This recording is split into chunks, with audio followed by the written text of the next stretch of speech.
나는 치과에서 열심히 한다고 하는데 치과에서 인정을 못 받아서 힘드신가요?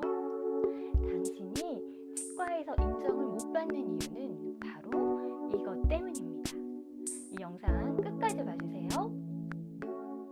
선생님들께도 첫 직장이 있으시죠? 지금 첫 직장에 다니고 계실 수도 있고요. 저에게도 첫 직장이 있었습니다. 벌써 20년 전이네요. 취의생과 졸업하고 생각처럼 쉽게 취직이 되진 않았어요. 친구들은 되게 빨리 취직하는데 저는 번번이 떨어졌거든요. 그러다가 간신히 취직을 했습니다. 너무 좋더라고요. 처음으로 제가 돈을 번다는 것도 좋고 내가 이 일을 시작했다는 게 너무 신이 나서 정말 의욕에 넘쳐서 열심히 일했어요. 모르는 거는 원장님께 막 물어보고 시키지 않은 일도 제가 찾아서 하고 그랬거든요. 그렇게 한 달이 지나고 드디어 월급날이 되었어요. 원장님께서 저를 원장실로 살짝 부르시더라고요. 저는 내가 너무 열심히 해서 나한테 보너스를 살짝 주시려나 아니면 격려의 말씀을 해주시려나 이런 기대를 가지고 원장실에 딱 들어갔죠. 원장님께서 저를 나지막히 보시더니 이렇게 이야기를 하시더라고요. 한 달 동안 수고 많으셨어요. 잘하기는 하는데 나랑은 좀 잘 맞지 않는 것 같네요. 다른 직장 한번 찾아보세요. 자자자, 수고 많았어요. 여기 월급. 딱 이러시는 거예요. 저는 제가 잘못 들은 줄 알았어요. 이게 뭐지? 나 지금 시작한 지 한 달밖에 안 됐는데 여기도 정말 간신히 들어간 건데 정말 한 달 만에 너무 깔끔하게 딱 잘린 거예요. 아니 다음 날부터 당장 일할 직원도 없었는데 저를 그냥 단칼에 그렇게 자르시더라고요. 사실 그때 왜 나랑 안 맞았는지 이유를 물어볼 법도 한데 그때는 자존심이 너무 상했어요. 그래서 물어보지도 못하고 그냥 나왔죠. 집에 들어가기가 너무 민망하더라고요. 그래도 어쩌겠어요. 집에 들어가서 엄마한테 사실대로 이야기하고 집에 있기 민망하니까 또 열심히 이력서를 넣었어요. 그러다가 한 치과에 갔는데 거기는 정말 유별나게 면접을 보더라고요. 막 치아 형태학을 이렇게 종이에 그려보래요. 소구치 그려보고 대구치 그려보고 그렇게 하라고 하질 않나 시험지를 주는 거예요. 그래서 임상 관련된 문제를 쫙 시험지를 줘서 이거를 또 풀어보라는 거예요. 그래서 이 치과 뭐지? 제가 면접을 많이 갔지만 이런 치과 정말 처음이었거든요. 그래서 조금 황당하다, 이상하다 이런 생각을 하긴 했는데 그래도 여기는 뭔가 공부를 많이 하겠구나 이런 생각은 했었어요. 그런데 거기에 합격이 돼서 그 치과에 취직을 하게 되었습니다. 역시 생각했던 대로 그 치과는 굉장히 공부를 많이 하는 치과였어요. 원장의 마인드 자체가 본인뿐만 아니라 직원들과 함께 성장하는 것을 굉장히 중요하게 생각하셨어요. 같이 공부하고 성장하기 위해서 일주일에 한 번씩 원장님 포함해서 모든 직원들이 모여서 항상 30분씩 스터디를 했고요. 또 새로운 것들을 배우는 거 정말 좋아하셨거든요. 그래서 새로운 세미나를 굉장히 많이 찾아다니셨어요. 그런데 그걸 원장님 혼자 다니시는 게 아니라 꼭 직원과 같이 가서 같이 배우고 그걸 치과에 같이 적용하고 이런 식으로 굉장히 진취적으로 뭐든지 해나가는 그런 분이셨거든요.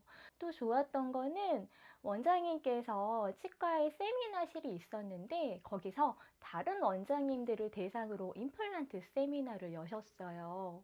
그때만 해도 임플란트에 대한 게 그렇게 흔하지 않았고요. 저 학교 때는 임플란트에 대해서 배우지 않았었거든요. 그런데 그런 세미나가 있어서 저는 임플란트에 대해 정말 깊게 배울 수가 있었어요. 원장님들께서는 몇백만 원 내고 들어야 되는 세미나를 이렇게 들을 수 있다는 게 전 너무 좋았거든요. 그래서 계속 나갔어요. 세미나 열 때마다. 처음에는 아무래도 원어나 이런 걸 많이 쓰니까 잘 안 들렸는데 계속적으로 듣다 보니까 이제 제대로 좀 이해가 되더라고요. 그러고 나니까 원장님들하고도 대화가 되고 그리고 임플란트라는 파트가 정말 재밌는 파트구나 이런 흥미를 가지게 됐었어요. 그때 생각해보면 뭐 재료도 준비하고 그리고 스터디 모델 이렇게 만들어 놓으면 그 트리밍 막 몇십 개씩 하고 이랬거든요. 그런데 힘들다는 생각은 사실 하나도 안 들고 배움에 대한 즐거움, 그것만 기억에 남아요.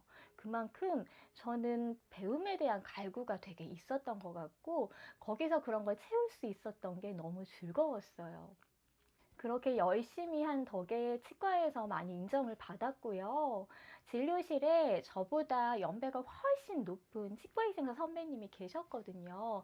그럼에도 불구하고 3년 차 때 진료 팀장이 됐습니다. 저는 이 진료라는 영역이 너무 재미있었고, 그리고 후배들을 가르치는 것도 너무 재미있었어요. 원장님께서는 꿈이 있으셨어요. 항상 큰 건물을 지어서 그 지역에서 가장 큰 치과를 만드는 게 본인의 꿈이셨거든요. 그런데 지금 정말로 그걸 이루셨어요. 그때 원장님께서 항상 이야기하셨던 게 저는 큰 치과병원을 세우면 교육부장을 해야 된다라고 항상 이야기를 했거든요. 아마 아직까지 거기 있었다면 교육부장을 하고 있지 않을까라는 생각을 해봐요. 제가 거기 있으면서 원장님께 제일 감사하게 생각하는 것은 직원들이 다른 치과 스태프들과 원장님들을 대상으로 교육을 할 수 있는 기회를 주셨어요. 그런 걸 기획을 하셔서 호텔을 일부러 빌려가지고 저희가 강의할 수 있게 해주고 또 모두에게 코스 요리를 대접해주는 그런 세미나를 열어주셨거든요. 그게 저의 첫 번째 강의였습니다. 저는 그때 피드백을 통해서 내가 이 일에 소질이 있고 그리고 이 일을 좋아하는구나 라는 거를 처음 알게 되었거든요. 그래서 그 원장님께 항상 감사해요. 저한테는 원장님이라기보다 은사님과 같은 그런 분이시고 그런 분을 만났다는 게 저한테 정말 큰 행운이라고 생각을 하거든요. 가끔 이런 생각을 해봐요. 제가 처음에 입사했던 그 치과에서 한 달 만에 잘리지 않았다면 제가 은사님과 같은 그 원장님을 만날 수 있었을까요? 아마 어려웠을 거예요. 저는 그 치과에 들어가게 된 덕분에 이 일에 대한 프라이드를 가지게 되었고요. 그게 지금까지 이어지고 있어요. 그래서 지금은 그때 저를 해고해 주신 그 원장님께 오히려 감사한 마음이 들어요. 그리고 왜 내가 그때 해고를 당했을까 이런 생각을 가끔 해보는데요. 생각해 보니 제가 처음에 입사했던 그 치과의 원장님께서는 굉장히 안정적인 것을 좋아하는 성향의 원장님이셨어요. 원래 안정적인 것을 좋아하는 사람들은 변화를 굉장히 싫어하고 변화하게 되면 그게 굉장히 불편해요. 그런데 제가 뭐 치위생과 졸업해서 이제 막 들어가가지고 뭘 자꾸 물어보고 그리고 뭘 자꾸 바꾸려고 하고 뭘 자꾸 건드리고 이런 게 굉장히 불편하고 힘드셨을 것 같아요.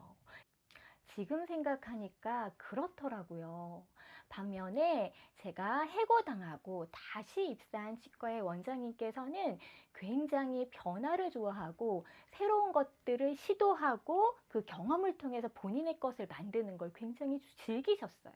그런데 저도 그런 성향의 사람이거든요. 그러니까 그 원장님과 저는 성향이 굉장히 잘 맞았던 거죠. 반면에 처음에 해고당했던 치과의 원장님과 저는 성향 자체가 너무 맞지 않았던 거예요. 얼마 전에 저한테 교육을 받았던 선생님도 이제 프로그램에 처치 버튼을 그 치과에 맞게 바꾸는 방법을 배우셨어요. 그래서 이거를 막 적용하고 싶어서 적용을 했는데 그걸 바꿨다고 원장님께 혼났다라고 하더라고요.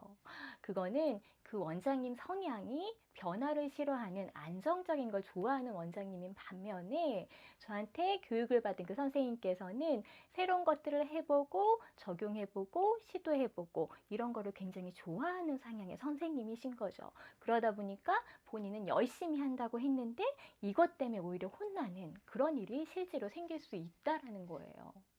선생님들 중에서도 나는 정말 열심히 하는데 내 딸은 정말 열심히 하는데 왜 날 안 알아주지?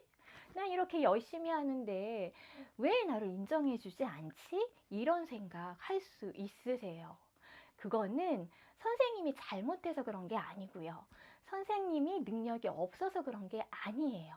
그건 그 원장님과 선생님의 성향이 잘 안 맞기 때문입니다. 그러니까 본인을 자책하지 않으셔도 돼요. 나와 성향이 맞지 않는 치과 또는 나와 성향이 맞지 않는 원장님을 만나서 힘들어 하시는 선생님들 있으실 텐데요. 아마 두 가지 경우가 있을 것 같아요.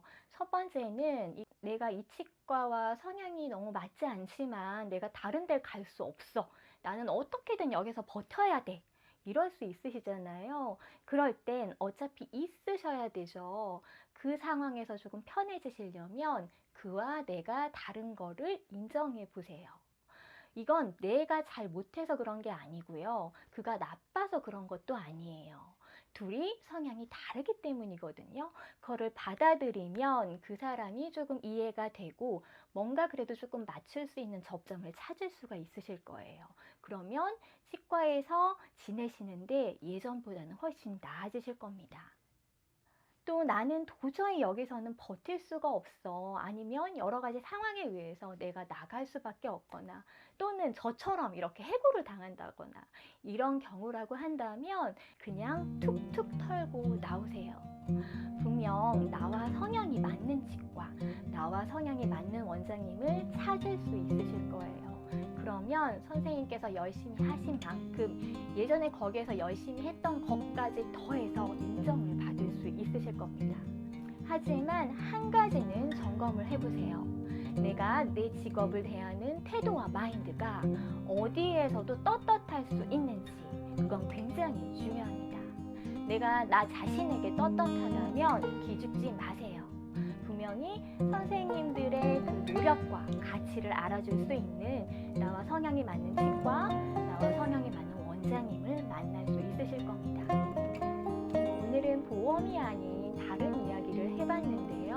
물론 지식도 중요하지만 내가 내 일을 하는 데 있어서 즐겁지 않다면 이 배움이 즐거울 수가 없거든요. 그래서 내가 많은 시간을 보내는 내 직장에서 내가 어떻게 하면 행복할 수 있는지 그런 방법을 좀 알려드리고 싶었어요. 물론 지금 당장 행복하신 분들은 상관이 없지만 분명 힘든 분들이 있으시거든요. 오늘 그런 분들께 이 영상이 도움이 되셨으면 하는 바람을 가졌습니다. 저는 다음에 더 좋은 영상으로 찾아올게요. 감사합니다. 건우야, 엄마 촬영하고 있어서 얼른 끝내고 나갈게. 나 쉬다고. 음.